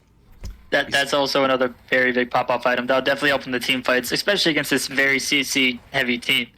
Kale just finished her Gnasher's Tooth at 20 minutes, 2 minutes, 10 minutes for one item for her. She is 3 levels and a Rage Blade or Rabadons away from winning this game. I'm still surprised that Kale hasn't sold this Cole yet. She did finish it, but I guess she does want that increased life. Damage in AD, as it's Wheelbarrow poking out Dream Unforgiven. The Leona ultimate going to go a little bit wide here. Both teams posturing for this Ocean Dragon. But Kale is still top lane here. Doesn't have the teleport ready quite yet, as Oath gonna blast cone over the wall.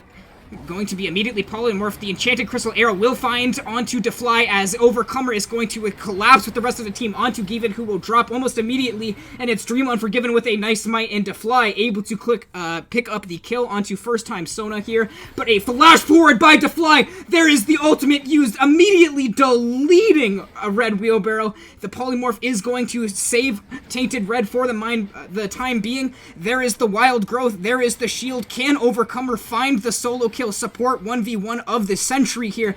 Tower diving, he wants this kill so badly, not able to find it. Meanwhile, it's just Lane Kingdom in this top lane. Oath gonna use the stopwatch, but it's not enough, as just trust me, mate, finding a solo kill. Kale definitely is saving this game for the Outlaws right now. I think every team in the LAS draft might think twice about this Kale. Just casually taking the top inhibitor tower by herself. Now in a 1v3, she's going to pay for this most likely. The Righteous Glory used by Leona. There is the Solar Flare, there is the knockup, there is the Perma CC, and that's a fat shutdown for Defly. Just trust me, getting a little too overconfident there. His team not with him. Needed to be paying attention to those back timings. He should have known that the Bandits were going to be there very shortly. Yeah, still looking at I Am Trouble. He has 67 CS, so his Kale's 201. He's got so much more CS. Defly is the only one even close to that number. Got the recurve bow. He's almost got the Ginsu's. He's dead, so I actually can't see his level, but I'm assuming he's pretty close, as that's going to be the root landed onto Overcomer, but first time Sona is being deleted by Dream Unforgiven, and that's an extra pick for them. They're just going to get this Baron for free. The Enchanted Crystal There's- Arrow is actually going to connect onto Defly, but I don't think they can do anything about it quite yet. Given is channeling his stun. He does want to try and steal this, maybe going in a little bit too early there, but he has his oopsie button after the Wild Growth, but a nice Solar Flare will find him and stun him up, but he is able to dash onto safety, but now it's actually the Bandits getting quite low, and Just Trust Me Mate finds a huge shutdown. That's a double kill for Just Trust Me Mate, using the ultimate to keep himself alive. A triple kill for Just Trust Me Mate, as now he turns his focus onto the Shen. A quadra kill for him, and that'll be a game freeze. Oh. Okay, as of right now, Okay, we're good. The Outlaws are taking the Baron. As Given did steal the Penta, definitely does not deserve player of the game now. Ladies and gentlemen, Kale has entered the chat. She's level 15. She's almost got her 3 items. Now they have the Baron. This game is looking pretty doomed. Given, be careful. Okay. That's Baron for them. My god, what a game. Okay. Okay, since you're a little bit behind, I am going to pause at 24 minutes. Feel like you could tell me when you're there. I'm So at we're 24 synced up minutes again. right now. Oh, okay. Yeah, I'm not quite entirely sure what happened there, but my game just simply could not handle the amount of top lane difference Just Trust Me Mate was exerting that fight. From that fight alone, Kale was able to bring back that 4,000 gold deficit and put it into a 600 gold lead. I really wanted to cast a pentakill. I would have lost it for her. Yeah, that would have been the first pentakill I've seen on stream. Level 15, though, got 3 items and already building towards the next tier. It's certainly still very possible as Defly using that, oh my god, the sheer amount of poke. Defly gets caught with his pants down. Not timing his abilities quite right, feeling confident with his glorified wind wall ability, and a nice route by first time Sona will be enough to catch them out. Oh, I'm definitely having more hope now for the Outlaws. Kale Ladies and is so gentlemen, big. She got Kale level is 16. level 16. She cares not for your turrets, as I'm Trouble is immediately going to fall. This Kale is absolutely monstrous. The Bandits need to do something, as Kale is just going to keep pushing this bot lane without being able to really contest it. They might opt to look for a fight mid lane with at least decent numbers, but now Kale is rotated on over. They may look to dive the Bandits and close this one out, but a nice Solar Flare by Overcomer. There is the Perma CC. They're able to catch the Kale out. That's a huge shutdown for them. They are still pushing with the Baron minions, though, but they need to be careful without their carry. The Bandits could look to turn this at any time that they wanted. They are at a numbers disadvantage without their main carry. They want to take this dragon to prevent Soul Point, but the Bandits know that Kale is dead. They're going to play aggressively here. Overcomer is still looking a little bit low. So they may have a chance as long as that Solar Flare does not get back up before this dragon pretty is close. shredded. The dragon is ticking low. Dream Unforgiven not quite in range. They flash in. Dream Unforgiven secures the Baron. A nice enchanted crystal arrow. Dream Unforgiven being taken super low, but the Stand United will keep him alive. A quadra kill for Defly now. 2 quadra kills in the past 4 minutes. This has been a productive game to say the least. Defly versus Just Trust Me Mate. Who will carry? You never know. Kale is the OG broken carry, but Samira is the new broken carry just because of that wind wall. But immediately going in for the tower dive, but a nice ultimate will keep her alive, and that's a double kill for Just Trust Me Mate. He is unstoppable on this Kale pick. They definitely need to be pushing some stuff out right now. If they don't, then they still may see some trouble coming in later, because the Fly does have the 3 finished items in the finished boots, but the Bandits just lost their 2 main carries. And Just Trust Me Mate cares not for the rest of the Bandits, showing no fear, pushing up 1v3. He'll take them all on, choosing to finally opt out, realizing his team is not there, but your jungle is now Kale's domain. Do you dare enter it? I don't think they should at this point. Kale's level 17, and the next highest level to them is 14. 4 items on this Kale. They're looking to collapse, but Dream Unforgiven and I'm Trouble, you do not win this. If Oath and Defly cannot fight you, you cannot fight them. They're looking for the 3v1. The Overcomer is back up, and with the CC lockdown, that will be the flash used by Just Trust Me. They are collapsing, but a nice ultimate will keep herself alive. She is able to find 1 kill. That's a double kill for Given. Overcomer is next to fall. It's just Oath left. This is all but game for the Outlaws. I think that might actually be game. Kale, extremely big, shredding everything that just comes near her. But a huge ultimate by Oath. Is this able to 1v5? It is not, as the Wild Growth going to keep his team alive. Only Wheelbarrow will fall, and the Outlaws are going to take this game. The underdog pick. Chat was always right. How dare I doubt them? How dare I doubt the kill? Oh, very, very fantastic game from the Kale. Oh, definitely deserves the MVP in this one with a 336 farm. Finishing this game. Goal. But the Bandits are actually alive. That's a huge solar flare. And a nice ultimate by Defy. They're going to find their shutdown on Kale. And now it's the Outlaws that are aced. What is happening this game? This game is just ace after ace. You never know what's gonna come next. The Fly definitely got a lot of gold from that. I have no words still. What's happening? I was getting the post-game scene ready, and just like that, the entire team from Outlaws is deleted.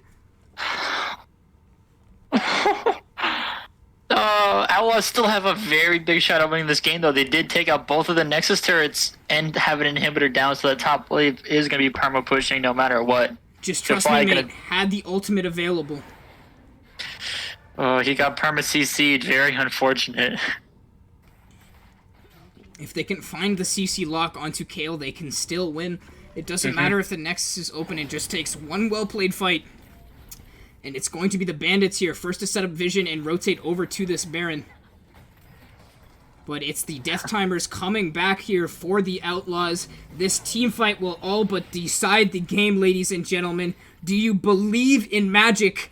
Kale is looking to push bot lane, maybe get a possible backdoor here, as the Bandits actually giving up river control here, scared of the threat that Kale poses on them with an open, but a nice enchanted crystal arrow. Are they going to be able to find anything? No, they will not, as it's the Bandits looking to retreat. They are pushed out of their own jungle. They must respond to this Kale, or else they will end the game. I think they actually had opportunity to rush the Baron and take a 5v4 without Kale. Kale does have TP up too, so no matter what happens, you never know where she's just going to pop in from and just say, hi, I'm here to wave your entire team goodbye. Especially with that ultimate up now. Now pressuring this bot lane as the Outlaws, they care not for the Baron, looking to take the rest of the inhibitors down. And, oh god, I don't even know if I can cast. I'm so scared for this Kale. And that's the mid inhibitor tower going down, as Overcomer has disconnected from the game, and we will finally get a pause, a moment for me to catch my breath. What is this game? I didn't refill my water bottle after last game. I regret that so much. I'm sweating more than this Kale is right now. Bro, imagine how I feel. Oh, Kale is full build at the moment too. She did pick up the Spear of Visage. Interesting choice. I guess scared of the threat that Oath does pose with the one-shot potential, her sustain with the Hextech Gunblade and the raw attack speed. Definitely going to be getting some use out of that increased healing. Still looking at all the itemization, everything still seems pretty standard. I feel like when the Fly died in the mid lane, when he mistimed his wind wall, it definitely was due to that Landry's Torment. Added that ability power onto the W, and that really helped us take him out of the fight. That way they can grab that mid turret. Very good, just chance taking. Kale is full build. The rest of the Outlaws are on 2 items. Most of the entire game is at 2 items. I don't know. I don't know what's happening. I honestly don't. I don't know what's happening. I don't know who's going to win, but I can't wait for the game to be unpaused here. As Overcomer should reconnect hopefully soon here. Oh, man. And this game is just barely at 31 minutes, too. And there has been, like, almost 50 kills. And we're still going. and we're still going. Outlaws do have the goal lead, just shy of, or 1,300 gold actually. They only have one dragon, but that doesn't matter to them. Overcomer has reconnected. I'm pretty sure either team can just end the game if, depending on who wins the team fight. Outlaws definitely can. Even if they can't end, the Bandits can get themselves an Ocean Soul and Baron, which would be incredibly hard to stop as well. It should all come down to this one final teammate. My voice is not ready, but my brain is. My voice is not ready. My brain is not ready, but you never know. Looking in the chat, we do see a lot of flame for the Spirit Visage, and also calling the kill a Smurf. Thank you, Legend, for that. It's not a go next mode if either team can win this game. Crazier things have happened. We thought Outlaws had won the game, and all of a sudden they were all dead, and we were still in game. As the play will finally resume. We will finally have our victor, as the ultimate will be immediately channeled onto Defly. That is a huge ultimate by Defly, immediately deleting numerous members of the enemy team here. It's Given who will be next to fall. It is just Kale left. Now they say Kale is the best one of the best 1v5 champions in the game. How literally can it get? Kale did get the inhibitor. I would not say that push was not all bad for the Outlaws. And Kale is still alive. Looks like she's gonna go and shred this dragon, but looks like the Bandits are gonna be going down to her. Dream Unforgiven is going to walk, but not in time actually. That will deny the soul point. That gives them so much more time as they are stuck clearing these super waves with an open nexus, not able to fully capitalize on the fight that they just took. It's still insane that Kale got level 18 before Sunfire Cave on the Shen was even finished. Yeah, that is absolutely absurd. Absolutely absurd. Most players now finishing their third item. Kale, you've been full build for quite a long time here. As Defly, you are in the wrong place at the wrong time, going to dash aggressively and immediately be killed. You can't be there at this time. The Enchanted Crystal Arrow will go a little bit wide. It's Raid Boss Kale here without the Bandits 80 carry, looking to take down the rest of the team. They have the Lulu ultimate, the speed, the shields available. Can they do anything? A flash binding will miss by first time Sona, and Kale just posturing aggressively. The taunt will connect, but there's the black shield, there's the wild growth. Meanwhile, Oath looking to take down the rest of the enemy team, able to find a kill onto Red Wheelbarrow, but immediately collapsed on by the rest of the Outlaws. And Kale doesn't care about kiting. She has the sustain. She's face tanking all of them. There's nothing they can do. And there's the I'm Trouble next. The Outlaws, they're able to pull off the upset. The KO Dream, they win the game. Oh, looks like that dream was unforgiven. Oh, what a fantastic game played by the Kale. Oh, that was such insane farm, such insane solo kiting. I honestly don't know, like, what I just witnessed. That was such a beautiful game played. That Kale damage, 45,000 damage, dwarfing Defly's 30,000. Bro, my throat hurts. my brain hurts.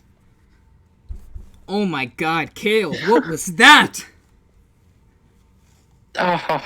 I know, just trust me, mate, is probably in chat right now, enjoying that dominant performance, not only from the Outlaws, but just the true 1v9 Kale. That's a Kale's dream come true. Definitely going to be watching the VOD later, getting some clips. That was some beautiful Kale play, a super nice quadra, almost the pentakill. It was stolen away from them, but I can't believe the Outlaws able to pull off the upset. That was very big for them. Depending on how the Phantoms second game goes tonight, they definitely did secure their spot into the playoffs. Hopefully. We still have next week, but still, that's... I believe it depends if the Phantoms were able to win their game. If they were able to win their game, I believe they will be playing a tiebreaker as soon as they're out of game. I don't have the entire information on that, but I'm sure it will be posted in the Discord server whenever it is available. Do you have anything else to add? I'm proud. I'm proud of this Outlaws team. I'm proud of the Outlaws too. Just trust me, mate. You should be proud of yourself. You played one hell of a game. Beers are on the rest of the team for just trust me, mate. Yeah, I definitely would. I definitely would think he deserves it. 13, 5, 7, 237 or 263 CS. Think of the sevens for some reason. Game. And then the almost 19,000 gold full build before most of the game finished their second item. Truly insane, absolutely breathtaking. Easily the best game I've had the pleasure of streaming, let alone casting. Well played to the Outlaws. We are going to take a short little break as I throw up the Just Trust Me vote of the game. Sorry, I mean player of the game poll. So be sure to vote on that. Anyways, guys, we will see you right after a quick break.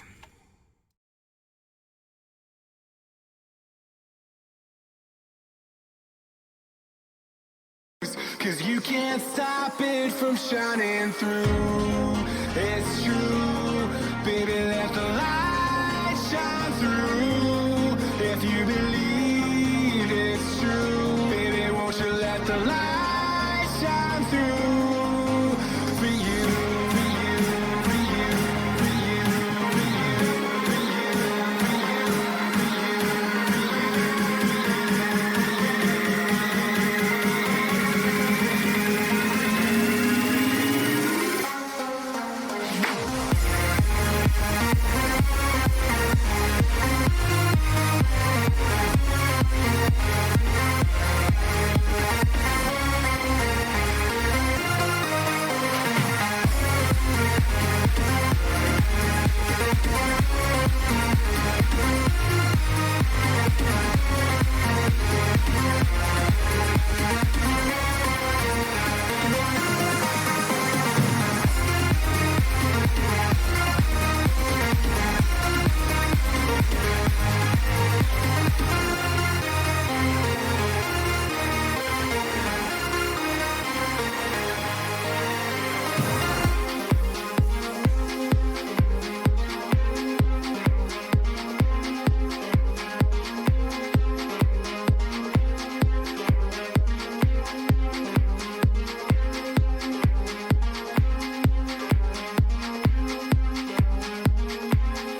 show any attention to all the crazy things that I shouldn't mention.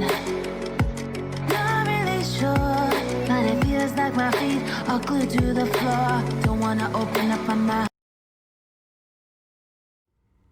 Oh my, ladies and gentlemen, welcome back to the analyst desk. There was no question about it. Without a doubt, the player of the game was Just Trust Me Mate on the Kale, 13-5-7, living a Kale's dream. Not only able to snowball and dominate that lane, but able to get so far ahead that they were able to not only 1v4, but it was truly the 1v9 potential Kale has. That was one of the nicest Kale quadra kills I've ever seen during that skirmish in the river. Just trust me, mate. Congratulations. You deserve this player of this game through and through. Probably the best Kale game we've had the pleasure of streaming here at Legends Esports. I'm at a loss for words, not only like physically, but just mentally, just how well that was played. An insane underdog comeback victory from the side of the Outlaws there. So not only well played to Just Trust Me Mate, but the entirety of the Outlaws roster there. Congratulations, guys. You deserve this win. But that does conclude our stream for the evening. Be sure to check out the YouTube channel for VODs of stream games that are so glorious, such as this game. As well as to be sure to check out the website for all kinds of good merch. Anyways, guys, that's it from me, Psychonautic here. I hope you all have a great rest of your night.